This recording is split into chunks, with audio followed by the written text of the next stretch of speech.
La légende du 7e art a attiré sa révérence.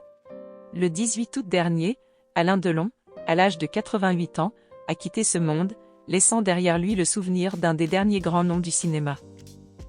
Atteint d'un lymphome, l'acteur des films emblématiques tels que Le Samouraï, Le Guépard et La Piscine, a rendu son dernier souffle dans sa propriété de Douchy, qu'il avait fait édifier dans les années 70. C'est dans cet endroit qu'il a choisi de reposer pour l'éternité. Alain Delon a obtenu l'autorisation de la préfecture pour être inhumé près de la chapelle située sur sa propriété, où reposent déjà les quelques 40 chiens qu'il a eus au cours de sa vie. Conformément à ses souhaits, il sera enterré le 24 août prochain en présence d'une trentaine de personnes seulement. Les obsèques seront célébrées par Monseigneur Di Falco, ancien évêque de Gap et figure emblématique de l'Église de France.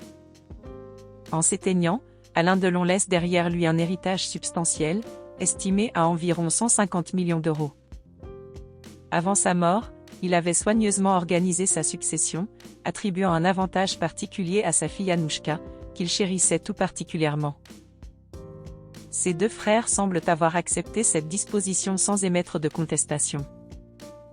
Ma sœur détient 50% de la fortune de notre père, tandis que mon frère et moi en possédons chacun 25%, et c'est définitif, avait-il déclaré en janvier dernier. À un moment où des tensions étaient palpables entre les trois enfants du Guépard. Heureusement, la fratrie a réussi à trouver un accord juste avant le décès de leur père, et ils l'ont accompagné dans ces derniers instants plus unis que jamais. Pour l'heure, aucun conflit d'héritage n'est à prévoir, sauf si